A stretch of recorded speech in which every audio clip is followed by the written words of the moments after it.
Doctor পৰিধি শৰ্মা যিটো নামে ইতিমধ্যেই সমগ্ৰ বৌদ্ধিক জগতখনত খলকনি সৃষ্টি কৰিছে। ৰাজ্যত ইতিমধ্যে এই নামটোক লৈ যথেষ্ট চৰ্চা হৈছে। কোন এই পৰিধি শৰ্মা? ইতিমধ্যে CIDৰ এক তদন্তত পোহৰলৈ আহিছে যে পৰিধি শৰ্মা কোনো মহিলা নহয়, পৰিধি শৰ্মাৰ নামত কোনো ব্যক্তিৰ অস্তিত্ব নাই।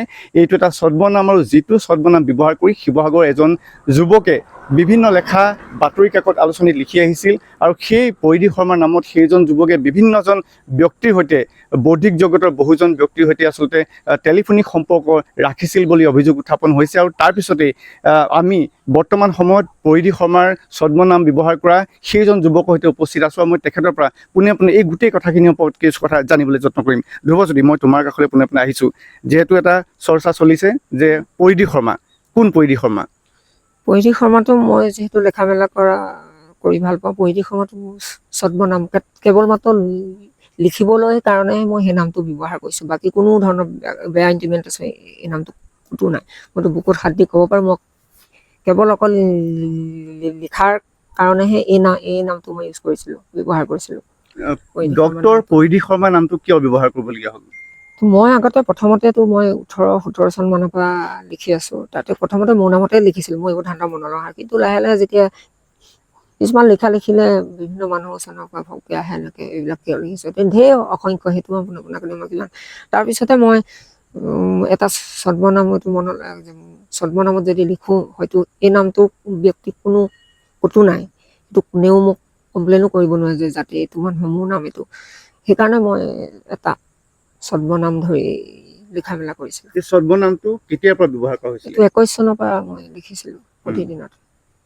এই ছদ্মনামটো ব্যৱহাৰ কৰি কিমান সংখ্যক লেখা এতিয়ালৈকে? 100 ওপৰত হ'ল আৰু চবতে। হয়, বিভিন্ন আলোচনী, মেগাজিন, কিতাপ, পেপাৰ এনেকুৱা।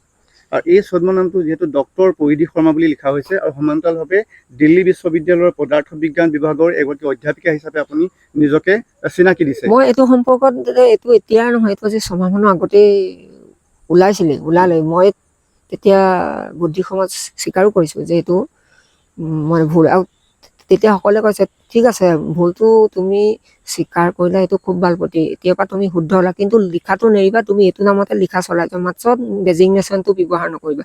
কালি লিখাবিলাকৰ সম্পৰ্কত কোনো ধৰণৰ কাৰো দ্বিমত নাই। সদায় তুমি সমাজৰ দহৰ ল'ৰা ছোৱালীৰ হিতৰ কাৰণেই লিখি আছা বুলি। যিহেতু ইমানখিনি এটা মননশীল লেখা, যিখিনি লেখা যেতিয়া আমি চাইছোঁ, সেই লেখাখিনি যথেষ্ট চিন্তাৰ এটা পৰিধি দেখিবলৈ পোৱা যায়। এটা ব্যাপক চিন্তা বা চিন্তাৰ যিটো আচলতে পৰিসৰ যথেষ্ট ডাঙৰ। তাৰপিছতো আচলতে লেখাৰ মানদণ্ড বা যিখিনি কাকত গোষ্ঠী, সেই কাকত গোষ্ঠী আচলতে দৃষ্টি আকৰ্ষণ কৰিবৰ কাৰণে ডক্টৰ উপাধি লিখাই লৈ পিনি এনেকুৱা কৰা হৈছে নেকি? সেইটোতে মই লিখিছিলোঁ আৰু আচলতে সেইটো যিহেতু সেইটো ছদ্মনামৰ পৰিধি শৰ্মা নামৰ কোনো মানুহ নাই, মই সেইকাৰণে চব ভাবি চিন্তি এটা ছদ্মনাম কৰা হওক, মানে মোক কেৱল লিখাৰ কাৰণেহে। সেইকাৰণে, কাৰণ এই নামত মই কাকো ব্লেম দিবলৈ যোৱা নাই।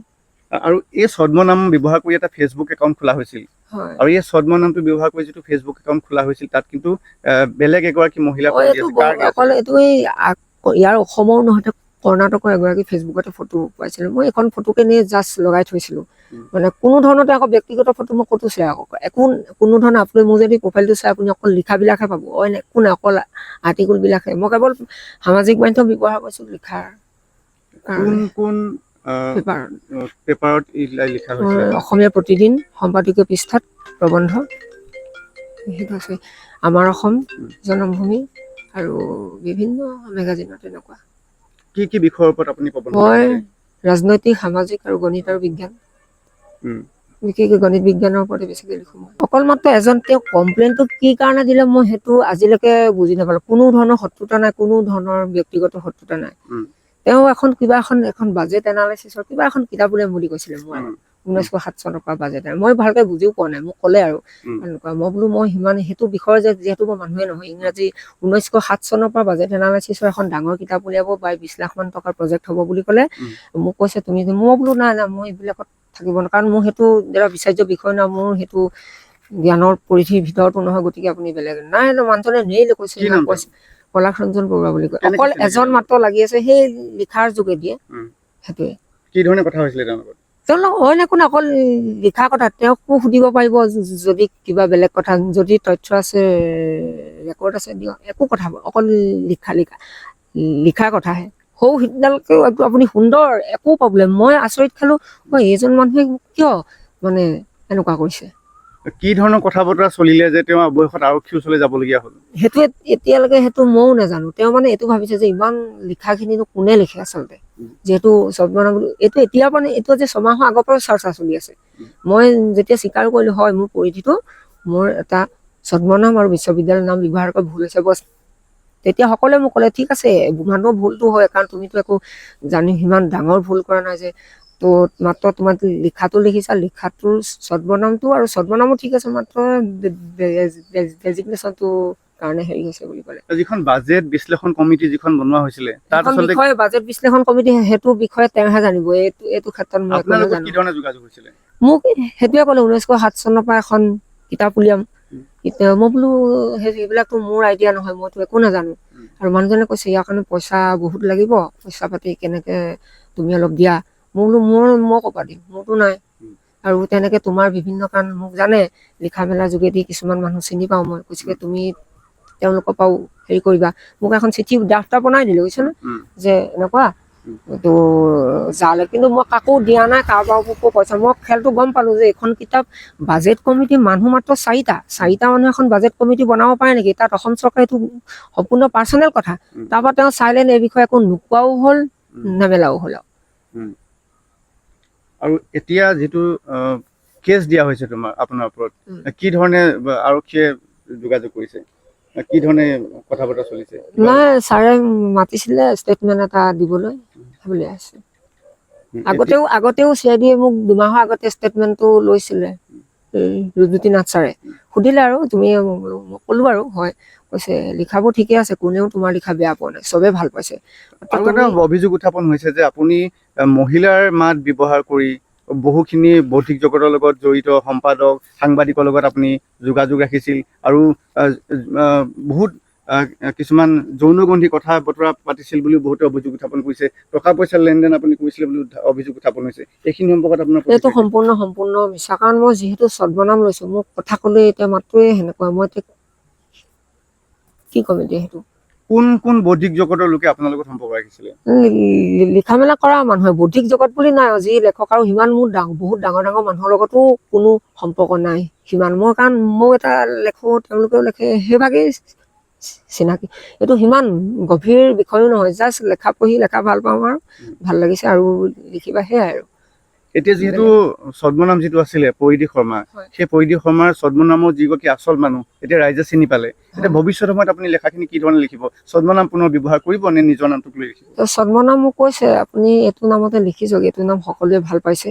আৰু আমিতো এতিয়া বুজি পালোঁ আপুনি নিকা হ'ল, আপুনি এনেকুৱাও ইমান ডাঙৰ অপৰাধো কৰা নাই যে গোটেই অসমখন হিলি গৈছে। গতিকে আপুনি যদি লিখা মেলা কৰে এইটো নামতে লিখি থাকক, মাত্ৰ ডেজিগনেশ্যনটো ব্যৱহাৰ নকৰিব, মাত্ৰ আপুনি লিখি যাওক। এই গোটেই বস্তুটো এটা বৌদ্ধিক প্ৰবঞ্চনা বুলি ৰাইজে ক'ব বিচাৰিছে। বহুখিনি লোকে উত্থাপন কৰিছে যে ধ্ৰুৱজ্যোতি শইকীয়াই বৌদ্ধিক প্ৰবঞ্চনাৰ আশ্ৰয় লৈছে, বহুখিনি মানুহক তেওঁলোকে প্ৰবঞ্চনা কৰিছে। মইতো একো প্ৰবঞ্চনা কৰা নাই, কাৰো পৰাতো একো পইচা একো লোৱা নাই, কোনো ধৰণৰ ব্লেকমেইল কৰা নাই, কাকো একো খোৱা নাই। অকল মাত্ৰ লিখিছোঁ, ছদ্মনামতহে লিখিছোঁ, কথা পাতি, সেয়াই আৰু। আৰু ইয়াতো বৌদ্ধিক প্ৰবঞ্চনা বুলি বিশেষ একো মই জানা নাই। তেওঁ ফোন কৰিছিলে নি? যিজন ব্যক্তি আপোনাৰ বিৰুদ্ধে কেছ দিছে, তেওঁ ফোন কৰিছিলে নি? নাই। ঠিক আছে, ধন্যবাদ জ্ঞাপন কৰিছোঁ। আৰু এয়া হৈছে ধ্ৰুৱজ্যোতি। আৰু এটা কথা ক'ব লাগিব যে এইগৰাকী ধ্ৰুৱজ্যোতি শইকীয়াই ডক্টৰ পৰিধি শৰ্মাৰ নামত লেখা লিখিছিলে, আৰু তাৰপিছত এই যি ধ্ৰুৱজ্যোতি শইকীয়া, সেই ধ্ৰুৱজ্যোতি শইকীয়াৰ বিৰুদ্ধে এজন লোকে আৰক্ষীৰ ওচৰত অভিযোগ দাখিল কৰিছিলে। আৰু অভিযোগ দাখিল কৰাৰ পিছত CIDয়ে তদন্ত কৰি আচলতে এই পৰিধি শৰ্মাৰ আৰু আচল মানুহজন ধ্ৰুৱজ্যোতি শইকীয়া বুলি চিনাক্ত কৰিছিল। আৰু ইতিমধ্যে CIDয়ে ধ্ৰুৱজ্যোতিৰ বিৰুদ্ধে অভিযোগ দাখিল কৰিছে বা তদন্ত প্ৰক্ৰিয়া আগবঢ়াই নিছে। গতিকে ভৱিষ্যত সময়ত সেই তদন্ত প্ৰক্ৰিয়া কি ধৰণে যায় সেয়া পিছত দেখিবলৈ পাই যাব। কিন্তু এইটো সময়ত এটা কথাই উল্লেখ কৰিব লাগিব, পৰিধি শৰ্মাৰ আচল নাম হৈছে ধ্ৰুৱজ্যোতি শইকীয়া, আৰু এই ধ্ৰুৱজ্যোতি শইকীয়াৰ ঘৰ শিৱসাগৰৰ দিখৌমুখ ভৰলুৱাত।